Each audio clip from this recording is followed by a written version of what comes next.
നമുക്കറിയാം NHAയെ കേരളത്തിന് സംസ്ഥാനത്തിന് പുറത്തുള്ള ഏജൻസികളെയാണ് ഏൽപ്പിച്ചത്. ഈ ദേശീയപാതയുമായി താങ്കളിലേക്ക് വരാം സാർ, ദയവായി താങ്കൾക്ക് അവസരമുണ്ട്. ഈ പരിപാടി ഏൽപ്പിച്ചത്, നിർമ്മാണം ഏൽപ്പിച്ചത് നമുക്കറിയാം. കേരളത്തിന്റെ ഭൂപ്രകൃതി നമുക്കറിയാം. ഒരു മഴ വന്നപ്പോൾ ഈ റോഡുകൾ ഇത്രയും തകർന്നുവെങ്കിൽ അതിവർഷമാണ്, ഇത്തവണ കാലവർഷം അതീവ ശക്തമായിരിക്കുമെന്ന പ്രവചനമുണ്ട്. നമുക്കറിയാം കേരളയിലൊക്കെ കേരളത്തിൽ ഇൻട്രൊഡ്യൂസ് ചെയ്യാൻ ശ്രമിച്ചപ്പോൾ ഉണ്ടായ വലിയ എതിർപ്പ് നമ്മുടെ ഭൂപ്രകൃതിയുമായിട്ട് ബന്ധപ്പെട്ടായിരുന്നു. നമ്മുടെ അടിസ്ഥാന പ്രശ്നങ്ങൾക്ക് ഈ പറഞ്ഞതുപോലെ നമ്മുടെ ഭൂപ്രകൃതിക്ക് അല്ലെങ്കിൽ ഭൂമിയുടെ രീതിക്കൊന്നും കാര്യമായി മുന്നോട്ട് കൊണ്ടുപോകാൻ പറ്റുന്ന പദ്ധതിയല്ല എന്നായിരുന്നു പറഞ്ഞത്. ഇവിടെ ഇത്തരം കാര്യങ്ങൾ പലതവണ പരാതികളായി ജനങ്ങൾ തന്നെ ബോധ്യപ്പെടുത്താൻ ശ്രമിച്ചിട്ടുള്ളതാണ്. അവിടുത്തെ ജനപ്രതിനിധികളടക്കം സർക്കാർ ശ്രദ്ധയിലും പലപ്പോഴും വന്നിട്ടുണ്ട്. എന്നിട്ടും ഇക്കാര്യം ഈ NHAയുടെ അധികൃതരെ ബോധ്യപ്പെടുത്തുന്നതിൽ നമ്മുടെ സർക്കാർ സംവിധാനങ്ങൾ, നമ്മുടെ ഡിപ്പാർട്ട്മെൻറ്റുകൾ പരാജയപ്പെട്ടു എന്ന് വേണമോ കരുതാൻ? കാരണം മുഖ്യമന്ത്രി പറഞ്ഞതുപോലെ 1, 2, 3 അല്ലെങ്കിൽ 4, 5 സ്ഥലത്തായിരിക്കും തകർച്ച സംഭവിച്ചത് എന്നുണ്ടെങ്കിൽ ഇനിയും കാലവർഷം അതിശക്തമായി വന്നാൽ, വലിയ തോതിൽ പ്രകൃതി ക്ഷോഭമുണ്ടായാലൊക്കെ ഇത്തരം അപകടങ്ങൾ വർദ്ധിക്കും. അതിനുള്ള സാധ്യതകളാണ് മുന്നിട്ടുള്ളത്. അതെങ്ങനെ നമ്മൾ കൈകാര്യം ചെയ്യുന്നുള്ളതല്ലേ പ്രശ്നം?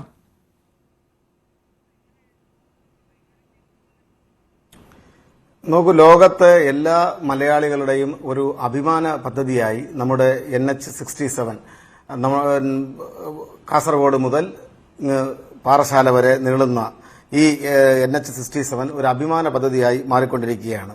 അതിന്റെ പൂർത്തീകരണം ആയിട്ടില്ല. നമുക്കെല്ലാവർക്കും അറിയുന്നത് പോലെ അതിന്റെ നിർമ്മാണ പ്രവർത്തനങ്ങളുടെ നേതൃത്വം വഹിച്ചത് കേന്ദ്ര ഗവൺമെന്റാണ്. കേന്ദ്ര government national highway authority of India അതിന്റെ പ്രവർത്തനങ്ങൾക്കാകെ തന്നെ നേതൃത്വം വഹിക്കുന്ന ഒരു കാഴ്ചയാണ് നമുക്ക് കാണാൻ വേണ്ടി കഴിയുന്നത്. അതാണ് വസ്തുത. എന്നാൽ ആ നിർമ്മാണത്തിലുണ്ടായ പാകപ്പിഴ ഇടതുപക്ഷ ജനാധിപത്യ മുന്നണി ഗവൺമെന്റിന്റെ തലയിൽ വെച്ച് കെട്ടാൻ ബോധപൂർവമായൊരു പരിശ്രമം നടക്കുകയാണ്.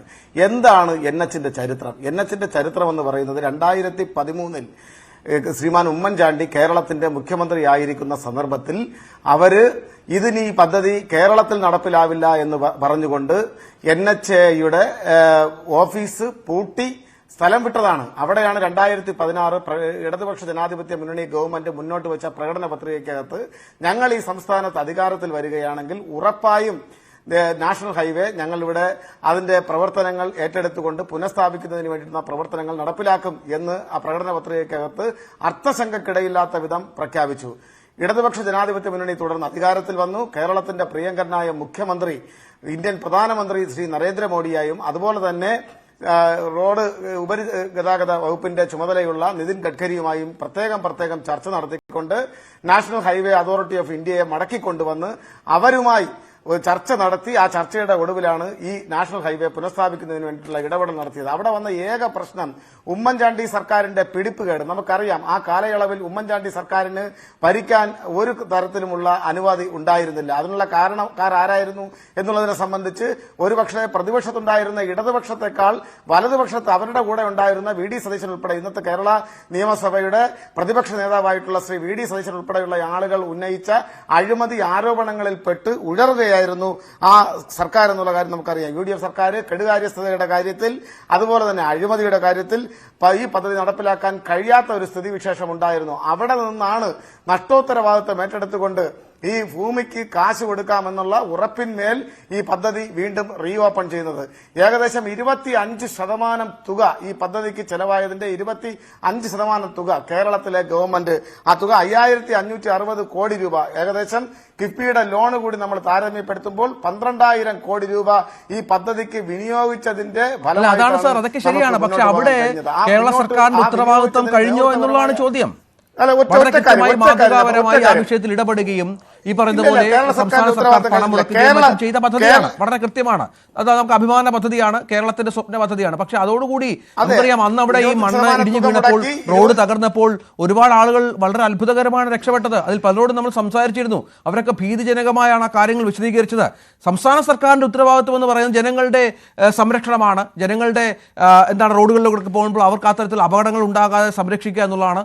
ഇത്തരം അപകടങ്ങൾ തുടർക്കഥയായാൽ നമ്മുടെ ജനം എങ്ങനെ ഈ റോഡുകളിൽ കൂടി യാത്ര ചെയ്യും സാർ?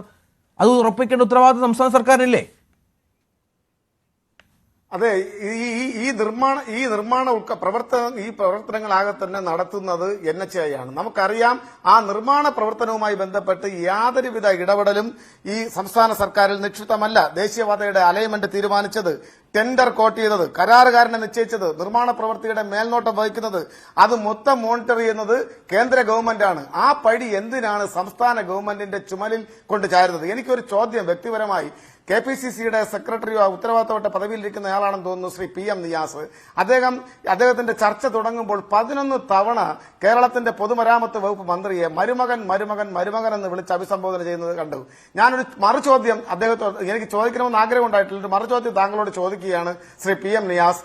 കേരളത്തിന്റെ ബഹുമാനപ്പെട്ട പ്രതിപക്ഷ നേതാവ് ശ്രീ VD സതീശൻ, അദ്ദേഹം ഏതെങ്കിലും ഒരു സദസ്സിൽ വരുമ്പോൾ അദ്ദേഹം എന്ത് രാഷ്ട്രീയ അഭിപ്രായ വ്യത്യാസം ഉണ്ടായിരുന്നാലും ഞങ്ങൾക്ക് അദ്ദേഹം കേരളത്തിന്റെ ബഹുമാനപ്പെട്ട പ്രതിപക്ഷ നേതാവാണ്. അല്ലാതെ അദ്ദേഹത്തിന്റെ സഹധർമ്മിണിയായിട്ടുള്ള ലക്ഷ്മിപ്രിയയുടെ അച്ഛന്റെ മരുമകനല്ല.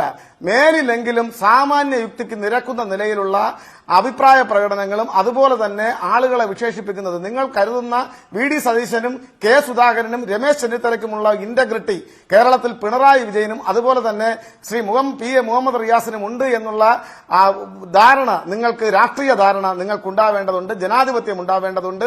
ആ ബോധത്തിന്റെ അടിസ്ഥാനത്തിൽ നിന്ന് വർത്തമാനം പറയാൻ ഈ KPCCയുടെ നിയുക്തനായി ചർച്ചയിൽ പങ്കെടുക്കുന്നയാൾ തയ്യാറാകണം എന്നൊരു അഭ്യർത്ഥന കൂടെ ഞാൻ ഈ അവസരത്തിൽ മുന്നോട്ട് വെക്കുകയാണ്. ശരി, ശ്രീ കൃഷ്ണദാസ്,